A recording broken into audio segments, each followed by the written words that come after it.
Good afternoon. My name is Lisa Beth Doyle. I'm the manager of health and wellness at Always Health Partners, and thank you all for joining us today. I think it goes without saying at this point that the past months have been very challenging for everybody.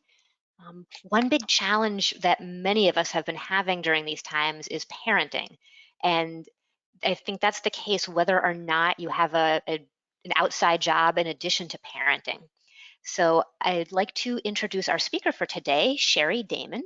Um, if you've participated in our prior webinars, you may remember Sheri from a couple of months ago. Sheri is the founder of the Foundation for Learning and Inspiring Health and Healing, which is FLIHH. And today she will help us explore parenting, really mindful parenting, and helping us all manage the stress and anxiety of parenting. So let me turn this over to Sheri. Hi, and welcome to everyone. So glad everybody is able to come here today. So thank you, Lisa. Yeah, parents have a lot on their plates right now, like you said, whether they're trying to just manage during this whole really difficult time with COVID, keeping kids occupied. There's a lot of things that are going on in the world that are difficult to understand, explain, understand inequity, what to do about that, financial stressors, health stressors, and that sort of balance of all the things that you have to do when you're at home. So today, what we thought we could cover is just some really simple basics on mindful parenting, offering some strategies to stay present with your children while role modeling self-care. Mindful parenting is something that can really aid in reducing your overall stress and emotional reactivity, which can lead to improved wellness for yourself and for your family, your physical and your mental health. Areas such as productivity, focus, responsibility growth can all be positive side effects of mindful parenting. So I'll give you a few little tips and tricks today to really increase that mindful parenting approach.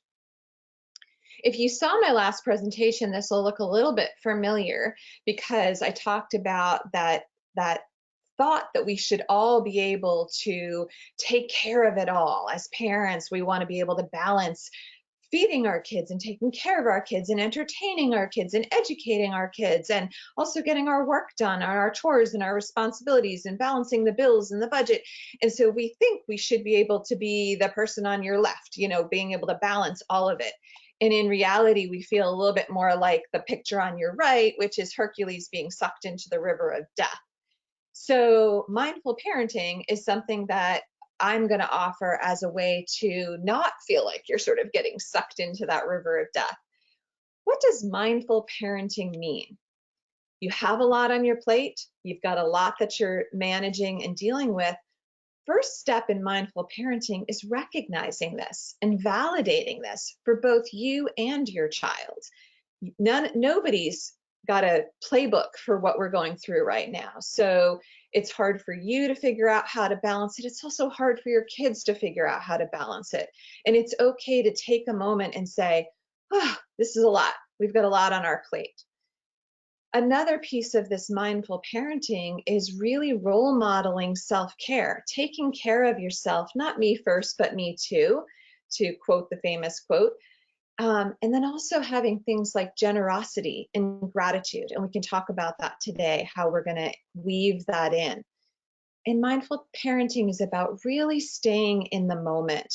We can get very caught up in worrying forward, worrying back, trying to keep that balance in check and worrying that we're not. And so trying to pull ourselves back to the present moment. So let me start by first talking about gratitude, which is a really effective mindful parenting strategy. Gratitude is a gift for your inner self, and it's also a wonderful thing to role model for your kids.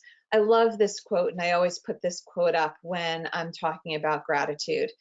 Even after all of this time, the sun never says to the earth, "You owe me." Look what happens with a love like that. It lights the whole sky. And so that's what we're thinking about when we're thinking about gratitude. One of the things I've worked with a lot of families on doing is developing a little gratitude journal. It can be a creative art project where you put together recycled paper or notebook paper and they put in pictures and you tie it together with ribbons. It can be something really small that you pick up in a local store. It can be an old notebook.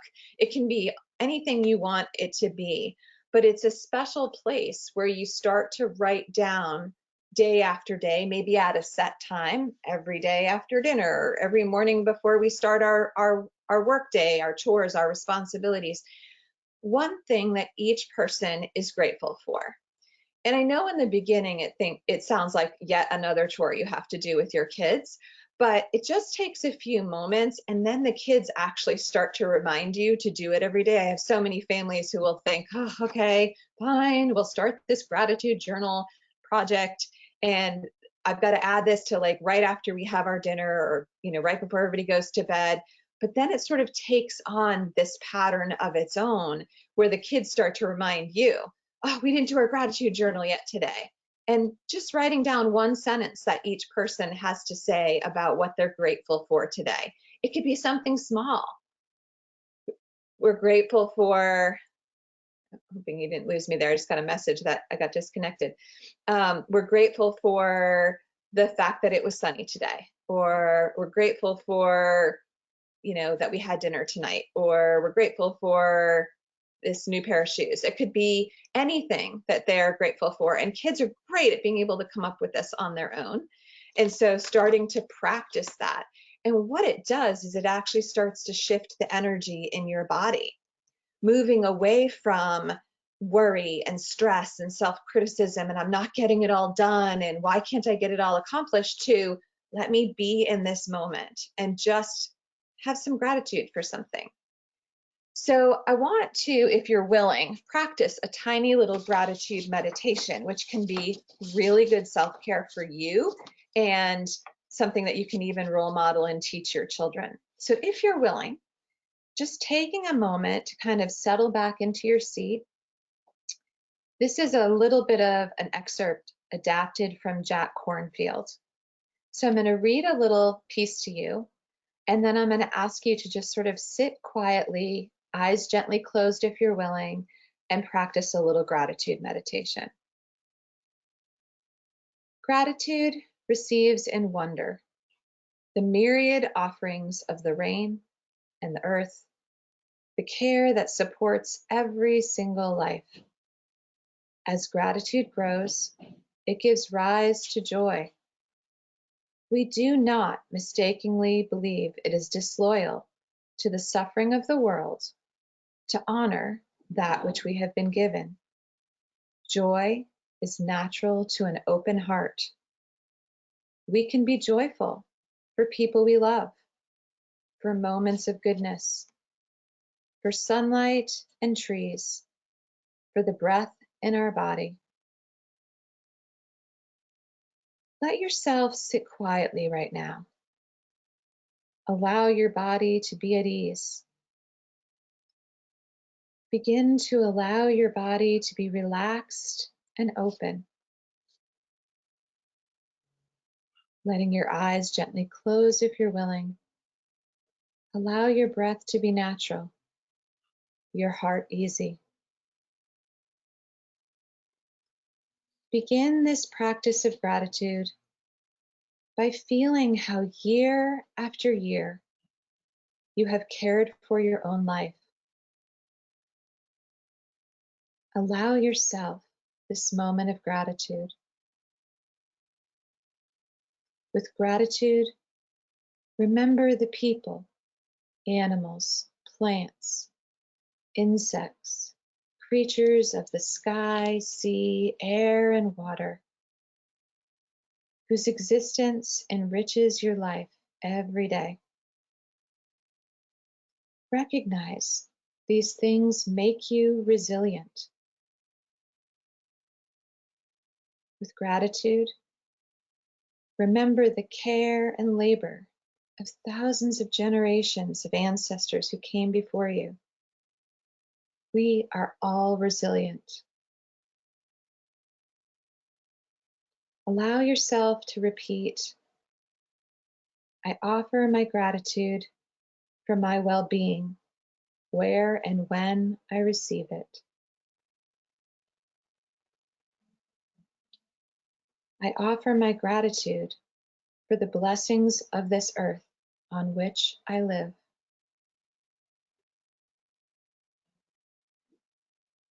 I offer my gratitude for the health I choose to pursue.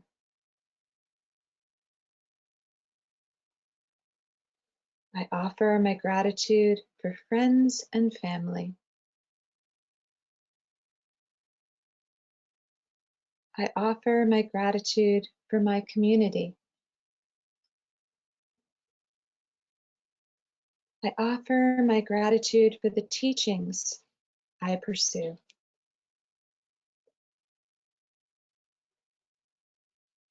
I offer my gratitude for the life that I have been given.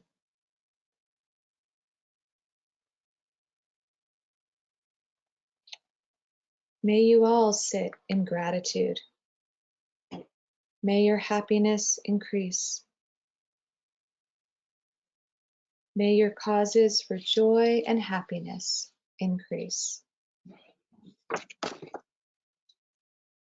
And then just taking a moment to hold on to that gratitude. And when you're ready, gently opening your eyes again and coming back into the space of the lesson that we're working on here. So that's a simple little example of a very brief gratitude meditation.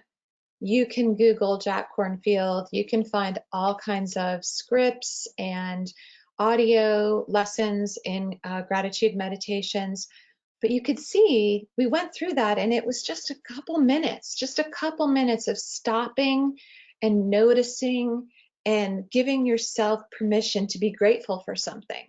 This moment, the earth, the sky, the ground beneath your feet, your family, your friends, just taking that moment. And that's part of mindfulness, is just being right here, right now, with some gratitude can be really helpful. So I want to shift gears right now to think about that super person again, trying to balance everything and be able to get it all done and all done well, and how easily that goes into self-criticism, right? The reality is our brains as humans are not actually that great at multitasking. What really happens is continuous partial attention. So if I'm trying to cook dinner and the pot's on the stove and I'm trying to help us, my child with their homework or their reading or whatever they're working on, and I've thrown in a load of laundry and I'm trying to answer an email, and I think, great, I'm a great multitasker. I can do all these things. How many people, when they start to do that, suddenly look over and the pot's boiling over on the stove, or the child is crying because they can't understand their reading? Because the continuous partial attention means I'm giving a little bit of attention to everything, which means nothing's getting the full focus of my attention. So the pot's going to boil over on the stove. But if I were able to do that mindfulness flip and just be in the moment, let me just take a couple minutes and help my child with their reading. Then I'm going to shift gears and I'm going to put that pot on the stove and cook. And then I'm going to shift gears and answer that email. And I'm going to do each thing one at a time. I know that sounds like you're getting less done and it's not realistic, but the reality is your brain will actually focus and finish the task better, and your pot won't boil over on your stove. The other thing that's important to know about that stressed out person who's trying to balance all those things is that, and I had mentioned this in the last talk that I did, is that sort of primitive activation of the brain. When you're under stress, your body responds with that sort of fight or flight response. The sympathetic nervous system is engaged. Your body doesn't understand, I'm stressed about the pot boiling over on the stove and my child learning to read. Your body just notices it's under stress. And so it creates all kinds of biochemical reactions, and the body gets sort of pumped up and all of the energy goes into the muscles, and it's very hard to get the part of your brain that's required for focusing back on track. And so we'll talk about a strategy that will help with that, but I just want you to keep that in mind. The other thing that I always try to remind people is tech fatigue is real. The way we know that technology hits your brain and your child's brain, whether they're watching videos or YouTube or you're answering hundreds of emails or, on social media, the way technology hits our brain is it activates that same part of the brain, that same part of the nervous system that creates the fight or flight. And so because we're using so much technology right now, our bodies really need us to put some effort into taking a break from technology and being able to bring that parasympathetic nervous system back online. So this is a great piece of what mindfulness can do, because mindfulness activates that parasympathetic nervous system and allows that sympathetic nervous system, that react, everything goes to my muscles, caveman-like response, and allows that to start to settle down and bring the body into the present moment and into a little bit of a state of calm. So just a reminder, like I said in the last presentation, what is mindfulness? Paying attention on purpose, in the present moment, without judgment. So that last piece is important, especially if we're doing all of this balancing act as a parent. We might stop and criticize ourselves. Say, like, I'm not doing a good job. I'm not being mindful. I just was watching my child do their reading and I got distracted and started to think about, what I need to cook for dinner. And so I'm terrible at mindfulness. I'm terrible at staying in the moment. We're going to stay away from that judgment and just notice it. Oh, my mind wandered. Our minds are busy places. They do that. That's okay. So I noticed that my mind wandered, and then I'm going to gently bring it back. Right. I was focusing on my son's reading or my daughter's reading, right? And so being able to bring it back to the present moment on purpose without any judgment about not doing a good job. Another tool that's really helpful with mindfulness is sensory soothing, allowing your senses to come online. And a good example of this is that if you were sitting there watching TV and a skunk sprayed, no matter what you were doing, no matter what you were watching, no matter who you were talking to, your attention would quickly shift to, wow, I really noticed that smell. Because our brain is designed to really notice things that hit it in a sensory way, right? So the good news is we can use that in our mindfulness techniques.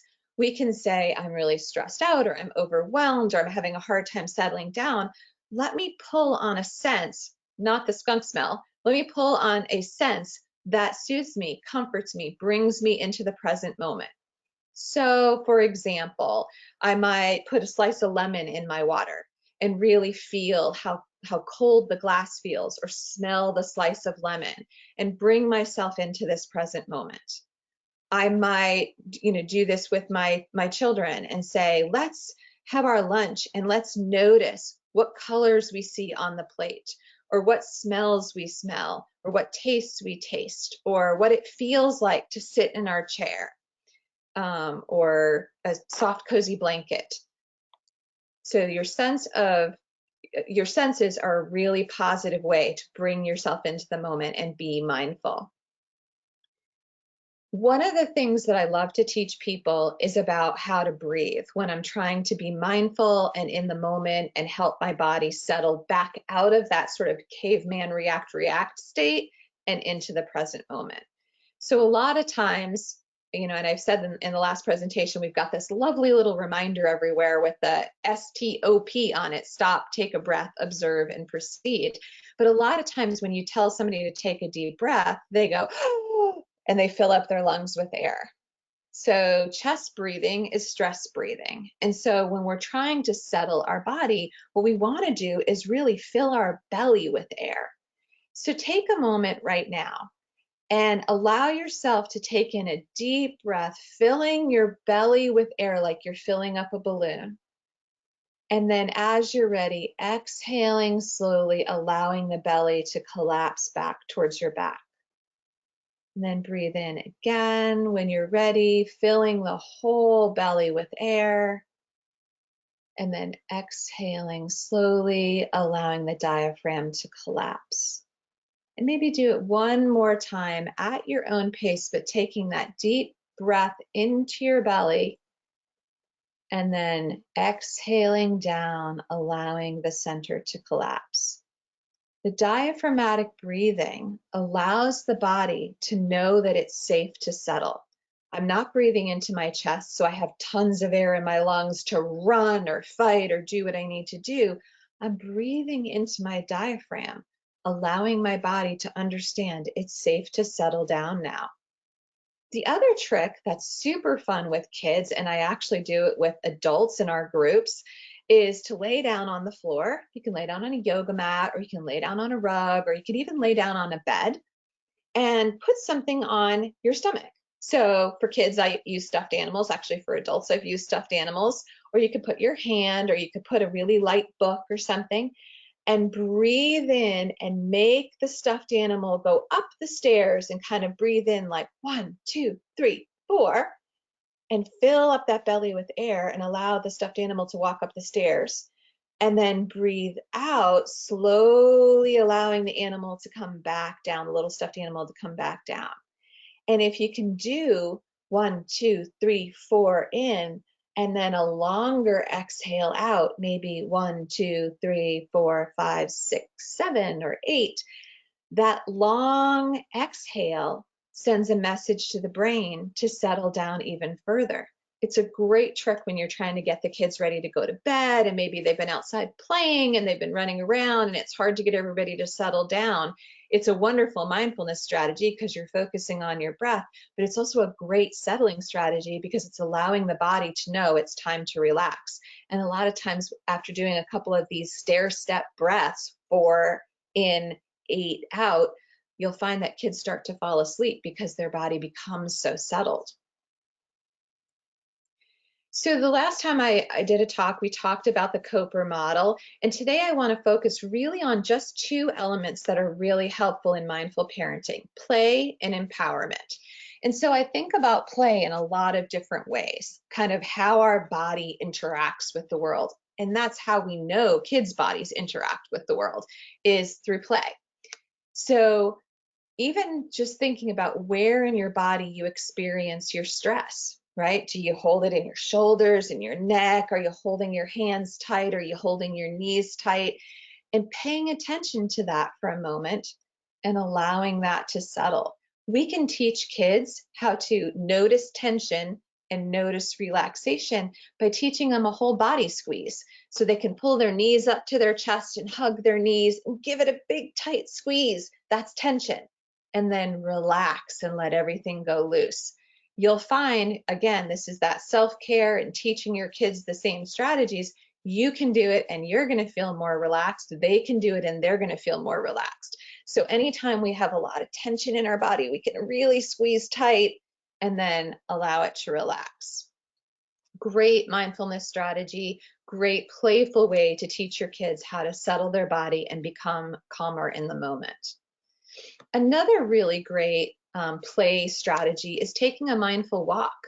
Mindful walks can be something as small as walking around your kitchen or your apartment or your front steps or outside in the yard or outside taking a hike. It does not have to be something that you have to get in the car and go do. It can be something as small as your kitchen. And really being able to maybe take off your shoes and notice the sensation of like your heel touching the floor, the center of your foot touching the floor, your toes, and then as you start to lift up, noticing the connections, ankles, shins, knees, hips. Do you feel how your body connects as you move? You can also add in some of that sensory piece we were just talking about. What do you see? What do you hear? What does it smell like? What is the feeling of each step? And so kids love this because it's like a game, being able to, if you were doing a walk outside, what noises did you hear? I always tell people a story about how I did a mission trip with a huge group of teenagers and everybody kind of needed a break. They needed to just kind of decompress. And we took a mindful walk along a field. And at the end, it was quiet and everybody was just doing this mindful walk. And at the end, we asked everybody what they heard. And the really amazing part was everybody heard different things because they were present, and they were paying attention to certain things. So you could do that with your kids. Let's take a little walk around the yard or down the street, and then when we come back, we'll all compare, what did we hear? What did we see? And so it's a playful way to help yourself be mindful.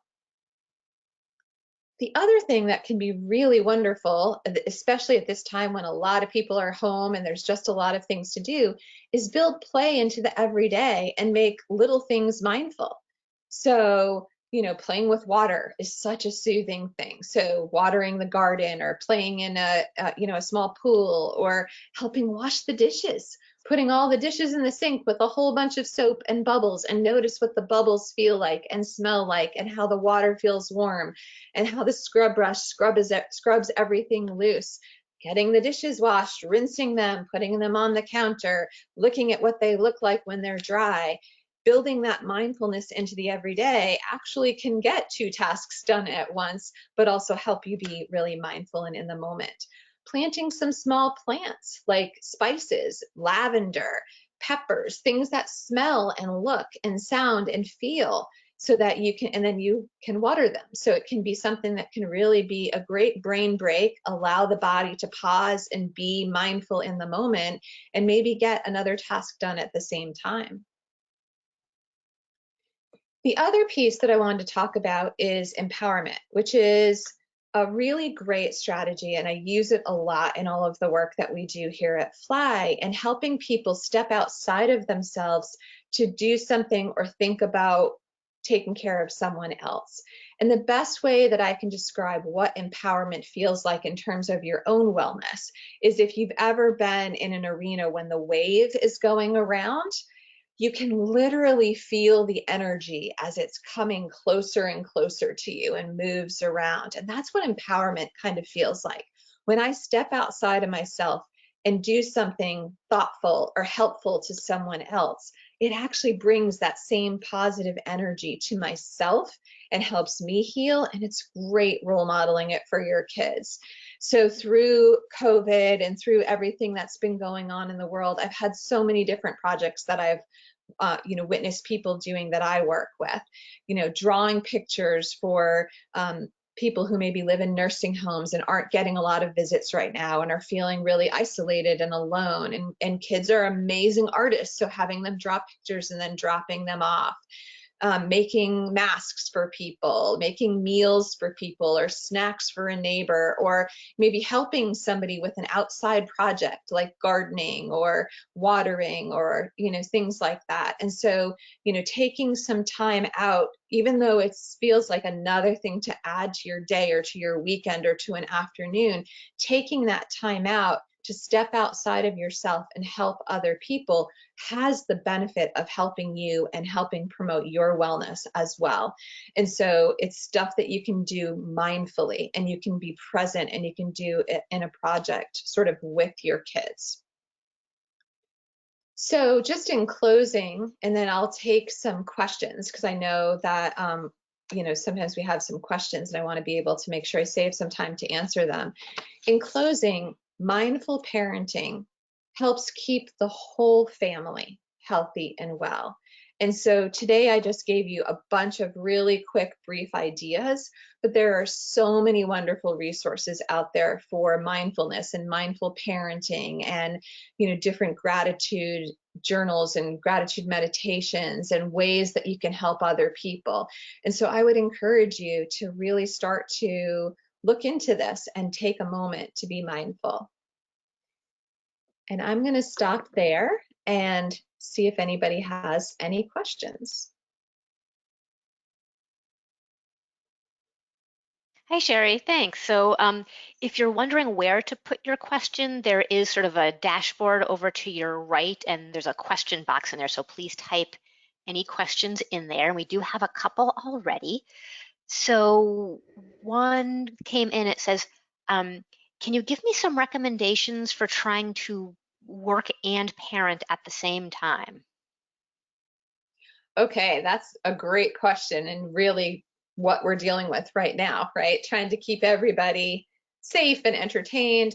So a couple of tips. One, first and foremost, is it's really helpful to front load attention and structure for kids. So being able to spend a little time playing, entertaining, setting up an art project, whatever it is, so that the child feels like they've got your attention first. And then using things like timers and a plan, maybe even like a little schedule that you write up with pictures or words. Very simple, not things that take a huge amount of time, because the structure will help them keep on track. So for example, you know that you have 2 back-to-back meetings that you've got to be on, technology, and you can't be interrupted.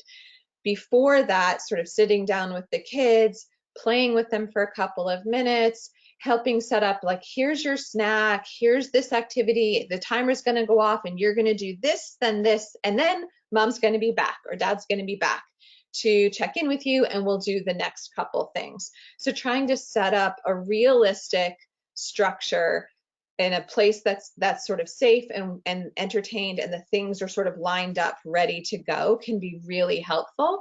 And the other thing, and the timers, like I said, are really helpful because it helps them know, when the timer goes ding, I'm going to be done with this activity. But until the timer goes ding, I'm not going to go interrupt mom or dad on their call. And then also working on, I said, front loading the attention, and then on the back side, using some really positive reinforcers, verbal. You can add things like smiley faces to, if you write up a quick little schedule of the things that are going to happen, you can do great big smiley faces, or anything that you can reinforce that's in the direction of, you kept yourself busy for this 20 minutes while I did this thing, or you played that game, or you were reading a book. And even having a little box of activities, like, if you finish this early, here's some more coloring books, here's some more puzzles, here's some more activities that you can do. And then I know people do then sort of shift to YouTube videos or video games or things like that, but to try to keep that in a balance with other activities. And in between the structured times, making sure you're using some of these mindfulness strategies, going outside and taking a walk. The kids get nervous too, just like you do, about trying to balance your time and have that sort of nervousness, and that builds that energy, that stress energy up. So they need to burn the stress energy off as well. Great, thank you. Very, very helpful. And I have one more here, which is, how can I prepare my kids to return to school? Some are going back to the school building and some are going to be online. Yeah, and that's a hard one because we again don't have a playbook for this. And so, you know, you don't have all the answers, the school district doesn't have all the answers. So of course, everyone's nervous and concerned. And so I go back to what I said at the beginning around really validating that we're going to take this one step at a time. We're going to talk things through. If we come up with, you know, worries or problems, let's keep working on it together. But having that sense of confidence that you can say, we're going to figure this out. And maybe we're going to use some of those same structured pieces that I was just talking about if they're doing their schoolwork from home while you're trying to work from home. Or if there's expectations, that a hybrid type model where the teacher wants them to do these things at home and they're going to be doing these things in the classroom, take the direction from the teacher and ask questions. They're trying to figure this out as well as you. So, getting that advice from the teachers of a great plan, an order, how things need to be done, and then using the structure that I was just talking about. And above all else, being gentle with yourself, because this is hard. And it's hard for you, and it's hard for the teachers, and it's hard for your kids. So to just do the best we can, pull back into the moment, self-care, self-care, self-care, and we'll keep kind of working through it one little step at a time. Thank you. Thank you. As a parent myself, it's really helpful to have all this information. So, Good. yeah, thank you again. So, for me, and I hope for everyone, this has been great information, great activity suggestions and exercises. We really do appreciate your time today. And I hope everyone on the webinar has come away from Sheri's presentation with some new and useful information. We hope you'll take a minute to complete the 3-question evaluation at the close of this session, and keep an eye on your inbox for a copy of this recording that you can share with friends and colleagues. Um, Before we wrap up, I just want to remind folks about telemedicine benefits, including benefit for behavioral health, which is for stress, depression, anxiety. So in order to keep people healthy and safe and prevent the spread of COVID-19, Always Health Partners, along with many other insurance carriers, has significantly expanded our coverage for telemedicine, and that includes both video and telephonic visits with your doctors. And we really encourage everyone to keep up with their appointments, particularly around condition management and any new concerns. And again, behavioral health is a covered benefit for Always Health Partners members and is likely covered with other carriers as well. Check with your carrier if you're wondering about your benefits. So from both Sheri and me, thank you all again. Be well.